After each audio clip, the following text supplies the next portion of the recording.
A man filmed his own children being taken. 3 years, 1,095 nights, and he never knew until he watched the footage. What Marcus Webb discovered on those tapes didn't just destroy his marriage, it destroyed his mind. And by the time you hear what was on recording number 812, you'll understand why he never recovered. Stay with me until the end, because the truth behind those recordings is something I still can't fully explain. It started with insomnia. Marcus Webb was 42 years old, a software engineer in Cedar Rapids, Iowa, married for 15 years to a woman named Diana, father to 2 kids, Ellie, who was 9, and Thomas, who was 7. On paper, Marcus had everything: a house in a quiet subdivision, a job that paid 6 figures, a wife who still kissed him goodbye every morning. But Marcus couldn't sleep. It started small, waking up at 3 a.m., hearing noises downstairs, footsteps that seemed to vanish when he got up to check. Diana told him he was stressed. The doctor gave him pills, but the pills didn't stop the sounds. So Marcus did what any engineer would do. He decided to gather data. In March of 2019, he installed cameras, 4 of them, one in the living room, one in the hallway outside the kids' bedrooms, one facing the back door, and one in the master bedroom pointed at the window. He told Diana it was for security, in case someone tried to break in. She rolled her eyes but didn't argue. What Marcus didn't tell her was that he'd also installed a camera in the attic, the one room no one ever entered, because that's where the sounds seemed to come from. Every night the cameras recorded. Every morning, Marcus fast-forwarded through hours of nothing. Empty rooms, sleeping children, his wife reading in bed. Weeks passed, then months. The recordings showed nothing unusual. Diana started joking that he was paranoid. Marcus started to believe her. But he kept the cameras running. Something in his gut told him to wait. If this story already has you hooked, hit that subscribe button, because what Marcus found on those tapes will haunt you long after this video ends. The first strange recording happened on night 147. Marcus almost missed it. He was scrubbing through footage at 4 times speed when something caught his eye. A shadow moving across the hallway camera at exactly 3:17 a.m. He rewound, played it at normal speed. The shadow moved from the children's room toward the attic stairs. It was shaped like a person, but the way it moved was wrong. Too smooth, like it was gliding instead of walking. Marcus felt his throat tighten. He watched the shadow reach the attic door, open it, and disappear inside. He checked the attic camera, but that night, the attic camera showed nothing, just darkness, static, as if something had blocked the lens. Marcus told himself it was a glitch. Shadows play tricks. Old houses make strange shapes at night. But the next morning, he climbed into the attic for the first time in months. The camera was fine, lens unobstructed, battery full. There was no reason it shouldn't have recorded, except for one detail that made his blood run cold. Drawn in the dust on the attic floor were 2 small handprints, child-sized, right in front of the camera. Marcus had 2 children, but neither of them had been in the attic. They were scared of it. They refused to even open the door. So whose handprints were those? Marcus became obsessed. He started watching every recording in full, no more fast-forwarding. He sat in his home office, sometimes until sunrise, staring at screens showing empty rooms. Diana noticed the change. He was distant, irritable. He flinched at small noises. She asked if something was wrong. He lied and said work was stressful. The truth was, Marcus was finding more. Not every night, but often enough to form a pattern. The shadow appeared roughly once a week, always between 3 and 4 a.m., always moving from the kids' hallway to the attic, and every time the attic camera failed. Marcus started sleeping during the day and watching recordings at night. His work suffered. His boss sent concerned emails. He ignored them. On night 203, something new happened. The shadow didn't go to the attic. It stopped right in front of Ellie's door, and it stood there for 47 minutes. Marcus watched his daughter's bedroom door, waiting for it to open, praying it wouldn't. The shadow never moved, just stood there, facing the door, like it was listening. At exactly 4 a.m., it turned. and for a single frame, the camera caught something Marcus couldn't explain. A face, pale, eyes too wide, mouth open in what looked like a smile. Then static. The recording corrupted for 11 seconds. When it cleared, the hallway was empty. Marcus threw up in his office trash can. He didn't sleep that night, or the next. He installed more cameras, better ones. He put motion sensors in the hallway. He even put a lock on the attic door. Nothing helped. The shadow kept coming, and now it seemed to know it was being watched. The recording started showing new details, small things at first. A toy moved from where Ellie left it. Thomas's blanket pulled slightly off his bed. Diana's reading glasses placed somewhere she swore she didn't put them. Marcus started keeping a log. Date, time, anomaly. He filled 3 notebooks in 4 months. He tried showing Diana. She watched one recording, the one with the shadow outside Ellie's door. She squinted at the screen, shrugged, said it looked like a coat hanging on a hook. There was no coat. There was no hook. But Diana was done humoring him. She said he needed help, real help, therapy, medication. She gave him an ultimatum. Stop with the cameras, or she was taking the kids to her mother's. Marcus agreed to see a therapist. He kept the cameras running. He just hid the recordings better. The months blurred together. 2 years passed, then 2.5. Marcus had over 1,000 nights of footage, hundreds of anomalies documented, but nothing prepared him for night 812.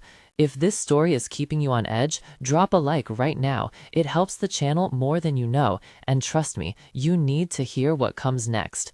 Marcus almost didn't watch that recording. It was a Thursday. He'd been arguing with Diana about the cameras again. She'd found his hidden hard drives, called him sick, said she was filing for divorce. He was exhausted, defeated, ready to finally stop. But something made him check one last time, one more night of footage. Then he'd delete it all.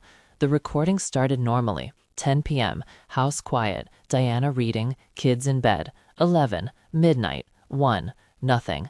At 2:43 a.m., the hallway camera flickered. Marcus leaned forward.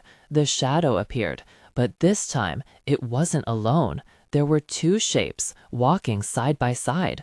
From the children's rooms toward the attic, one tall, one small. Marcus's heart stopped. He recognized the small one, the pajamas, the way it walked. It was Ellie. His 9-year-old daughter was walking toward the attic at 2:43 in the morning with something that wasn't human. Marcus grabbed the desk, his vision tunneled. He watched his daughter open the attic door, step inside. The tall shadow followed. The door closed. The attic camera. He switched to the attic camera. For the first time in 3 years, it was working. What Marcus saw on that footage broke something inside him.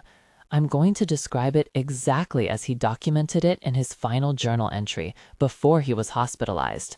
The attic was lit, but there was no light source, just a pale glow that seemed to come from nowhere. Ellie stood in the center of the room, eyes open, but not awake. Her face was blank, peaceful almost. Around her stood 5 figures. They weren't shadows anymore. They were solid, pale skin, wrong proportions, arms too long, heads tilted at angles that made no anatomical sense. They were touching her, running long fingers through her hair, tracing her cheeks. One of them was whispering into her ear. Ellie was smiling. The recording lasted 11 minutes. Then Ellie walked back to her room, got into bed. The figures returned to wherever they came from. Morning came. Ellie woke up, ate breakfast, went to school, remembered nothing. This had been happening for 3 years, maybe longer. Marcus went to the police. They watched the footage. They exchanged looks. They asked if he was on any medications. No one believed him.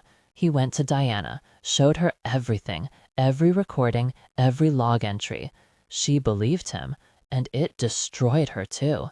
They took the children to doctors, specialists, psychologists.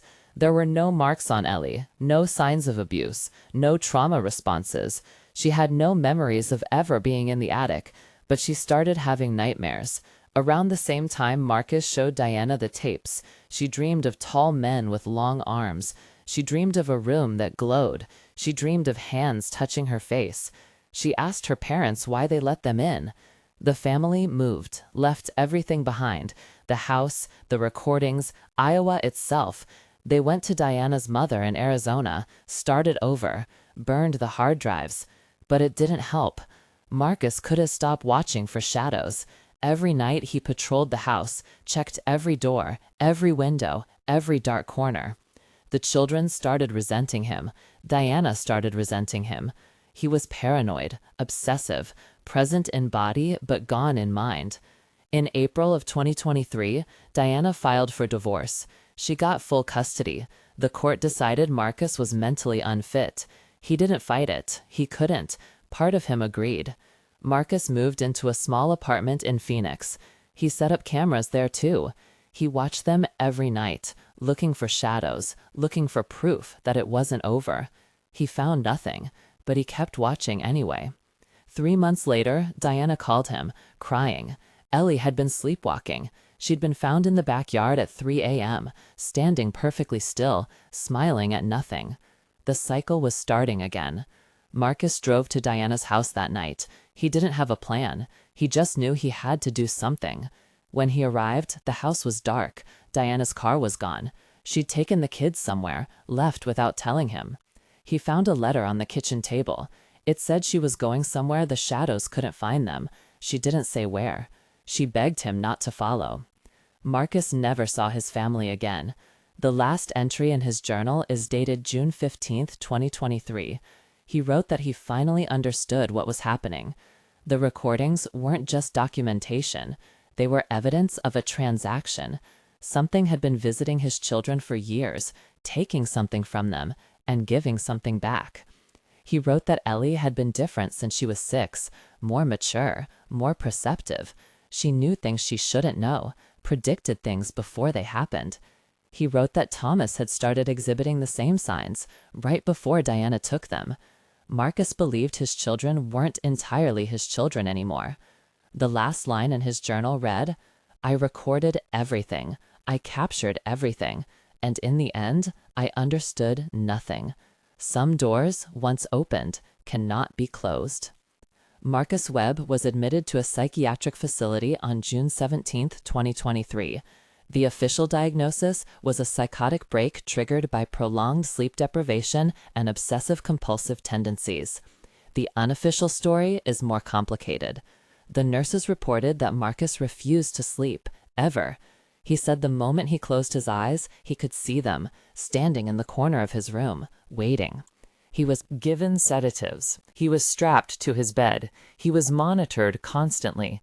On the night of July 3rd, the camera in Marcus's room stopped working for 11 seconds. When it came back online, Marcus was gone.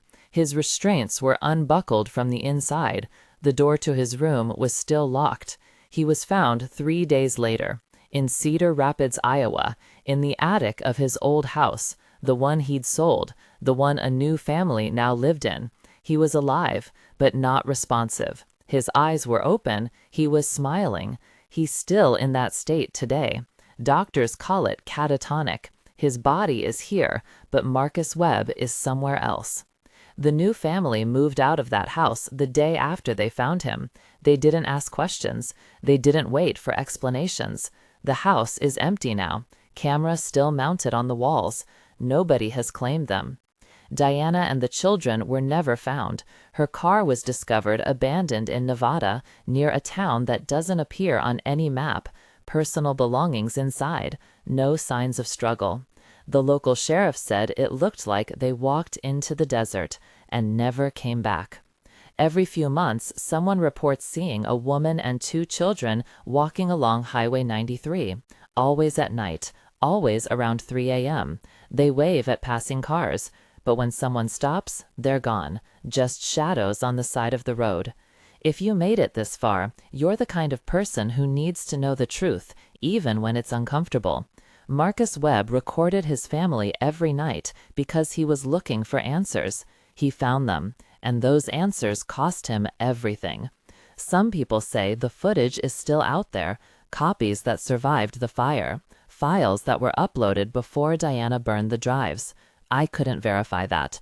I hope it's not true, because some things are recorded so they can be forgotten, and some doors, as Marcus wrote, cannot be closed once opened. Subscribe to the channel and hit that notification bell. Every week I bring you stories like this one, stories that make you question what's watching while you sleep. Leave a comment below. If you had found those recordings, would you have kept watching, or would you have destroyed them before you learned the truth? I read every single comment. Next time, I'm going to tell you about the family who moved into a house and found a room that wasn't on the blueprints, a room that someone had been living in for years. Until then, sleep well, if you can.